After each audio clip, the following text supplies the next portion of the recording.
Well, we're getting to know our class of 2025 draft picks, and I've got tight end Gavin Bartholomew joining us. Gavin, what has the last few days been like since you were drafted by the Minnesota Vikings? Yeah, it's been pretty hectic. Very overwhelming.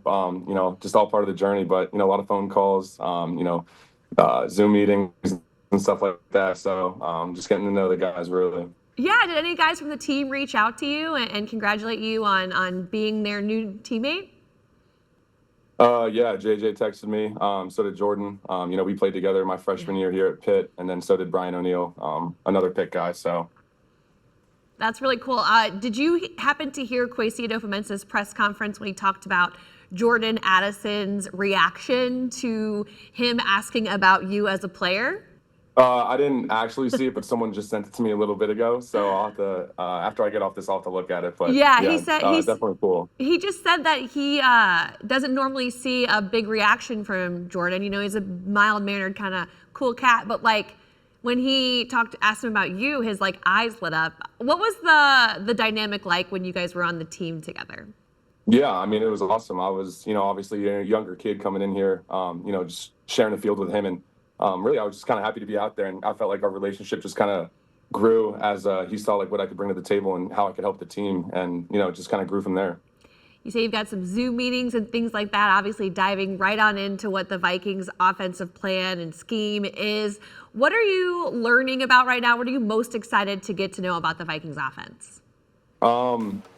Really just how I can be used and how I can help the team. That's, my biggest thing right now. I'm just trying to help the team win and do whatever I can to, contribute to that. So whether it's special teams or, just rotating around in the tight end room, whatever it is, I'm going to do it to the best of my ability. So. That's a great attitude to have. We actually just talked to one of your fellow draft classmates, Ty Ingram Dawkins, and I asked him this question, so I want to also ask this to you as well. So many draft experts come out with their scouting reports on you as a player. How would you write your own scouting report? Well, that's a good question. I'd say I'm definitely a willing blocker, physical after contact, especially when I get the ball in my hand.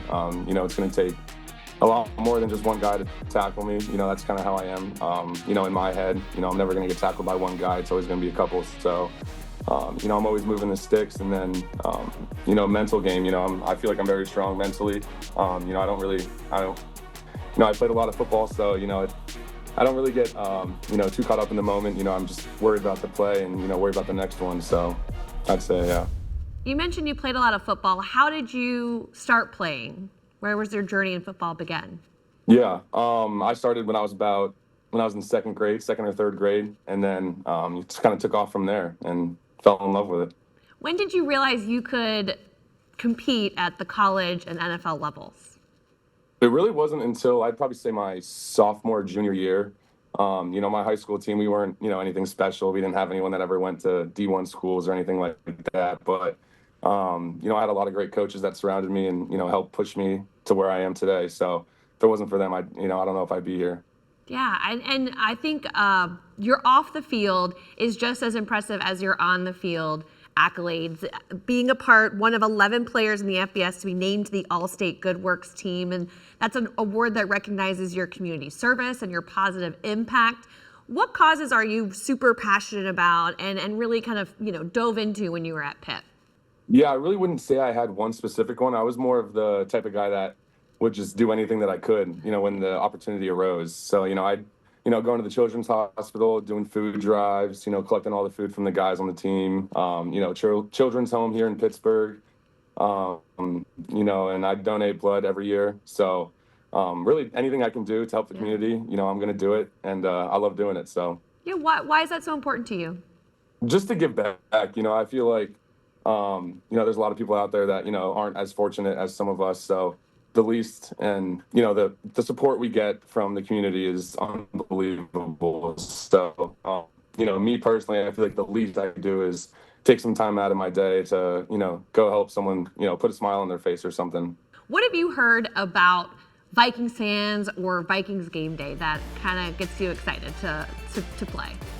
Yeah, I heard they're very passionate about football. I had a couple buddies in high school that went out to a couple games, and they said the atmosphere is just unbelievable.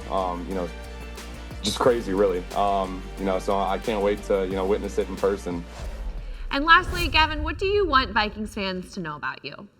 Just that I'm a team guy. I'm going to do whatever it takes, and I love winning. I'm never going to accept losing, and I'm going to strive to get better every day. I love that. Well, Gavin, thank you so much. We will let you get back to all your meetings and things, and we'll see you at rookie minicamp. Perfect. Sounds good. I'm looking forward to it.